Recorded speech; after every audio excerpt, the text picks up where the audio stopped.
Hello YouTube, this is Michael, and yes, you guessed it, this is the Q&A face reveal video. So it has been a long time since I've done one of these. So I do apologize, my hair kind of looks like garbage. I need to get a haircut. But that notwithstanding, so the purpose of this video is to basically, for my newer subscribers, get a chance to know me, what I look like, who I am, so on and so forth, and maybe answer some of the questions that you've long wondered. So, over the last few weeks, I've put out, a poll, and I've also asked for some questions. And while the turnout hasn't been as good as I hoped, I at least did get a variety of questions to answer. So, I'm not going to reveal who submitted questions and whatnot, but I am going. The people who did submit questions will know who they are, and they'll know their question because it's going to get vocalized and answered. I'm not going to do it in any specific order either, but we do have 5 questions that I'm going to go ahead and answer tonight. And the first question is, what are my non-gambling hobbies? Well, to be honest, I do have several things that I like to do when I'm not either at work or sleeping or gambling on lottery tickets or at the casinos. I love to read. I am a voracious reader. I like. I will read a lot of what I would call lighter fare. I mean, not necessarily like Harlequin books or anything like that, but I do enjoy a good Western on occasion.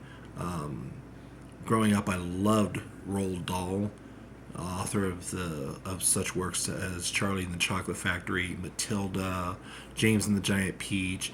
I loved those. I did love, I read several sci-fi books. I love comic books. I love Garfield, Peanuts, Archie. Nowadays, when I read, it's more, like I said, I enjoy westerns, particularly William A. Johnston. I like his books. Jan Ivanovich. I love the Stephanie Plum series. I think that's one of the most kick-ass, awesome characters out there. So, but yeah, and I do enjoy catching up on the news, like reading the occasional newspaper, or looking on Yahoo, etc. So, reading is one of my favorite activities. I love listening to music. I enjoy video games. I play a 3DS, a Nintendo 3DS, and I like the Mario series of games, Legend of Zelda, those type.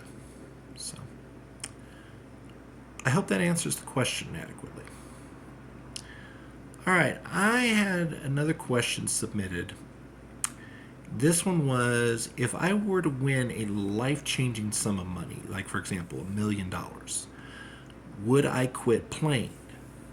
Would I quit gambling? And the answer is, honestly, I probably wouldn't quit completely, but I would definitely change what I play, how often I play, so on and so forth. So I would probably quit playing, the lottery so often and just basically save it for like special occasions. I might actually though take more frequent little mini trips to Cripple Creek or what have you, maybe one big trip out to maybe Vegas or down to Albuquerque or someplace outside of my normal stomping grounds. So I would probably change up my play, but I probably wouldn't stop playing altogether. This one was one of the questions I submitted on my poll, and it did get one vote.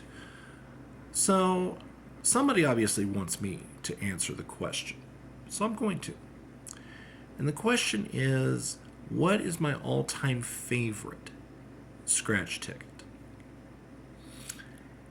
And I'll be honest, I've loved the various crosswords over the years, but as far as a non crossword game goes, I think we had a $10 game here a couple years ago called Wild Cash. It's still technically on the Colorado Lottery books. It hasn't been called for its 180-day closing run yet. But I love, you can't find that game hardly anywhere anymore. I loved that game. I absolutely loved that game, and it was probably the most successful match the number game I've ever played. Because I won 500 on it once, I won 200 on it once, 100 on it through 3 or 4 different times. I think 4. Maybe even 5. I'm not sure. I know I won 100 several times on it. So. And then, of course, the usual handful of 50s, 30s, 20s, 10s. So, but yeah, I love that game, and I definitely miss having it around. Okay, I had a subscriber ask me, what is my take on unclaimed winners, winners that are thrown in the trash, so on and so forth.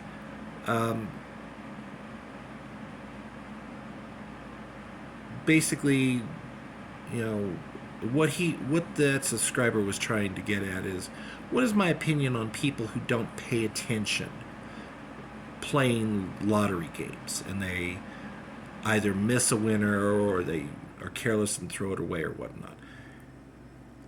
Honestly, folks, in this day and age, there are many, many ways you can check your lottery tickets. Here in Colorado, we have both an app and we have ticket checkers in almost every retailer. I think every lottery retailer has a ticket checker of some sort. Unless you have like a flip phone, most people anymore have smartphones. It's really easy to download the Colorado Lottery app. Of course, not every lottery player is in Colorado, but as far as I know, every place that has a lottery has ticket checkers. They have, probably other apps or whatnot. Colorado also has one additional methodology to check the tickets, and that's called code letters. There's 3 code letters on each ticket that tell you if you've won, and if you have, what prize level you've won. So in this era of having so many different ways to check your tickets, I do find it amazing and a little stupefying, dumbfounding, whatever word you want to use, that so many people throw tickets away and whatnot, or just let them sit. I know there's been quite a few players who have let tickets expire, and they particularly like draw games, they seem to think that they have, like, I don't know, a year, 2 years, 3 years. No, in Colorado it's 6 months. It's 6 months from the date of the drawing to claim your prize. So, and then on scratch tickets, it's 6 months from when the game is declared closed to claim your prize. So, I don't understand why people don't educate themselves on that respect, but then again, take a look at how many people in the world don't know how to do certain basic things. If you have a smartphone or access to a public library, you have access to one of the greatest information sources in the world. It's called Google. It's called the internet. Look it up. Believe me, you couldn't do that even 20 years ago. Nowadays, you have literally an entire world's worth of information at your fingertips. So, But as one final addendum to to my answer, there's always going to be people who don't pay attention when they gamble. Period. There's going to be people who just jump in and try it once because they think, oh, it's a cute novelty or whatever, and it can be, but gambling is not something you want to jump into without at least doing a little bit of research first, in my opinion. An informed and educated player is a player who, at the very least, has the best chance of success. I mean, yes, luck plays a massive role, but an educated gambler has, and when I say educated, I mean a gambler that takes the time to know about the game that he or she is playing, is 95 to 99% of the time going to have a better outcome than a gambler that doesn't know the game they're playing. Okay. Final question. And the question is, let's see if I can remember it here. That's what I get for not writing them down.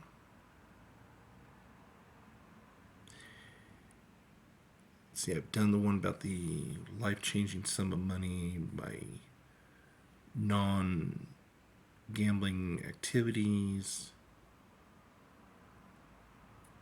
The one about the people not paying attention. Tell you what, folks, I'm going to pause the video for a moment and see if I can jog my memory. One moment.